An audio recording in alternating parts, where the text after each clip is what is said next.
The Chinese Emperor Jing wanted to live as long as possible. He believed in the effectiveness of alchemy and so actively used various potions to help delay death. One of them was said to be red lead. The base of this magical potion was virgin blood. The man lived in the mid-16th century, and in those days, such remedies were in high demand. To create this potion, his harem kept a distinct group of 13 to 14-year-old girls. They were only allowed to eat mulberry leaves and drink water. This diet was far from nutritious, so the concubines quickly became exhausted and began to fall ill. New ones were brought in to take their place. There is another version of this story. Jai Jing drank dew from banana leaves every morning, not human blood. But the concubines were not much better off. Every day at dawn, they went to collect the magical drops. Many of the girls caught a cold and became ill.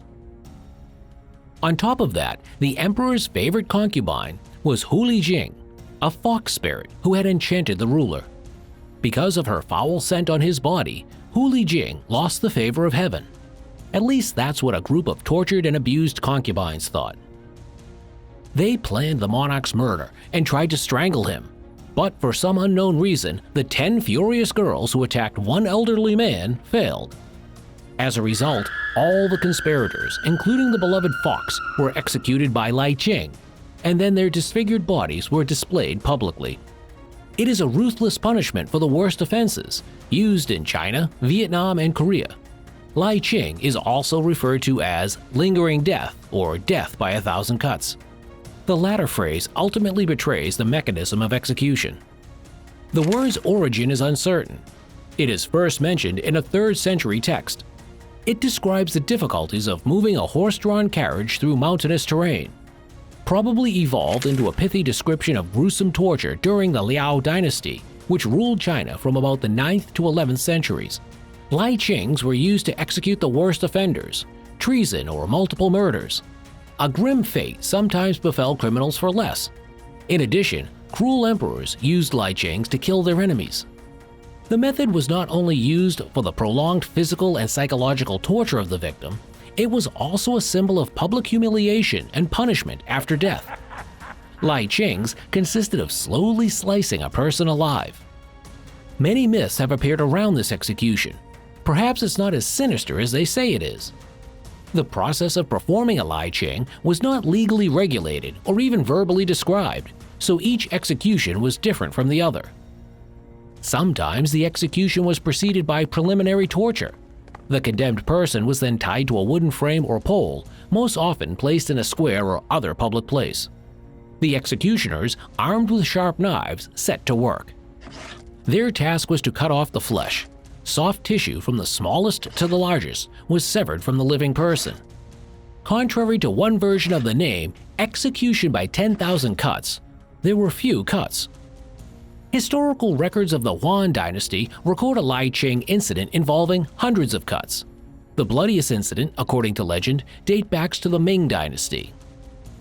Lu Jin, a eunuch in the court of Emperor Zhenghao, was executed. The man effectively controlled the monarch's palace, leading a powerful group of 8 tigers. He has been called one of the most corrupt officials in Chinese history. The emperor grew wary of being a ruler in name only, and in 1510 ordered Lu Jin to be executed for attempting to seize power. The man is said to have been tortured for 3 days. After inflicting the first cuts, he was sent back to his cell. They fed the criminal so that he would not die. The eunuch allegedly received 3,300 cuts before they completed the final lynching.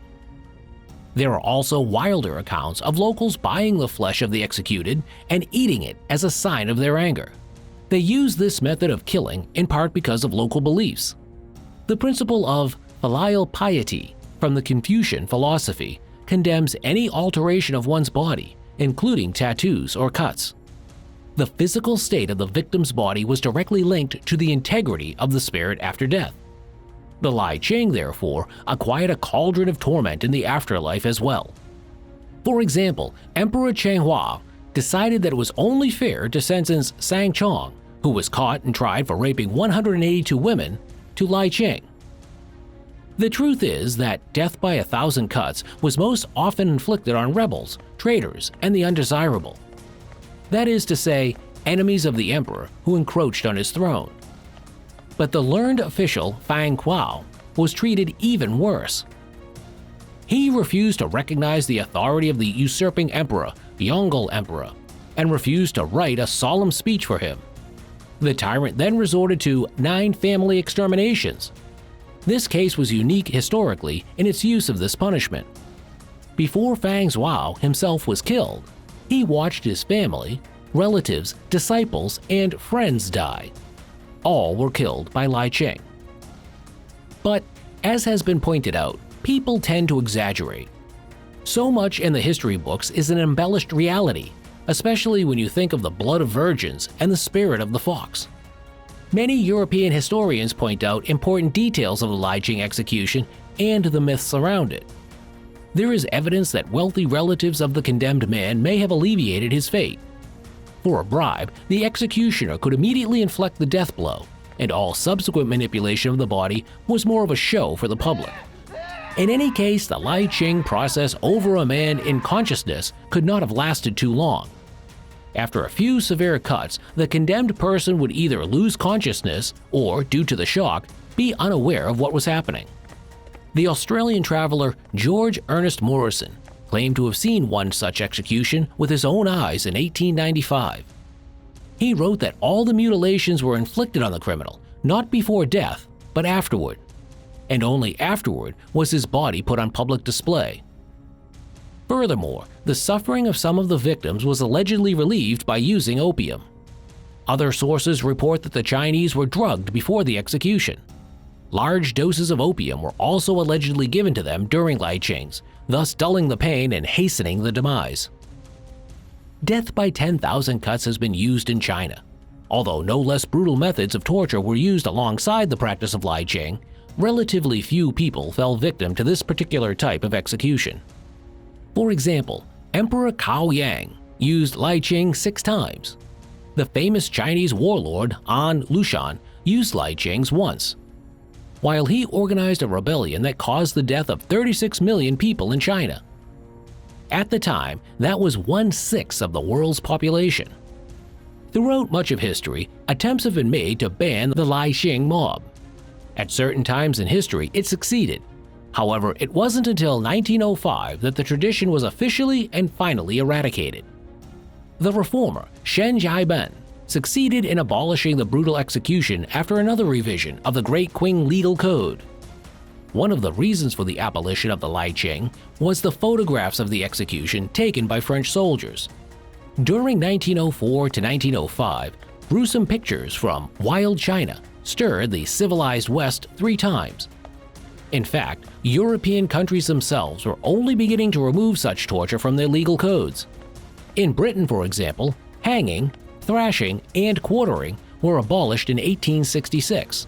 So it was during this period Western politicians and jurists began to turn their attention to Asian law, and lynching was one of the most gruesome practices. It was also how the French missionary Joseph Marchand was executed in Vietnam. He was a victim of repression after a failed rebellion. The last official lynching victim was a slave of a Mongol prince, Fuzuli. Allegedly, the master tried to seduce the wife of a Chinese servant.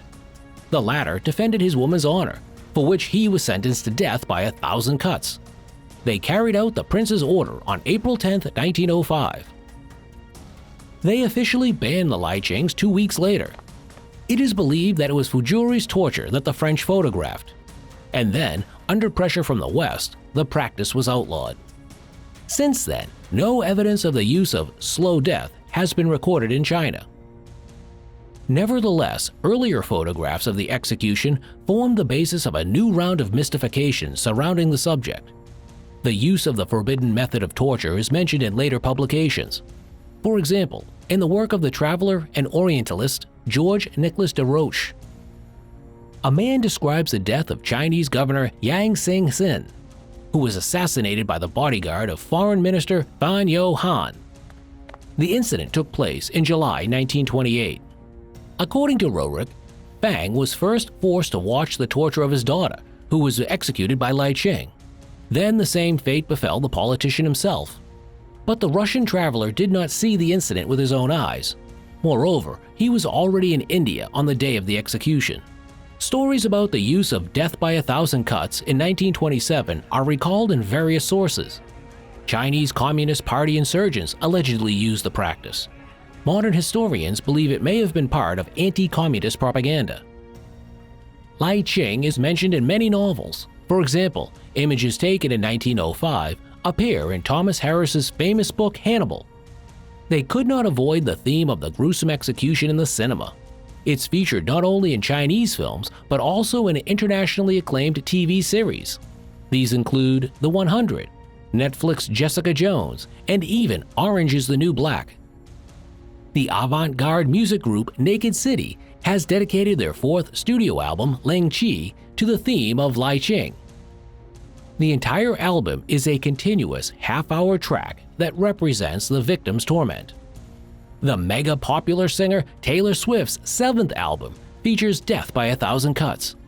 In it, she compares the pain of breaking up a romantic relationship to lynching torture, although breaking up with a loved one doesn't compare to this horrifying execution.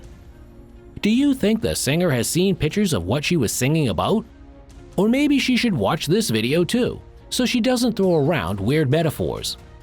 Share your opinions in the comments, and don't forget to like the video and subscribe to our channel if you like it.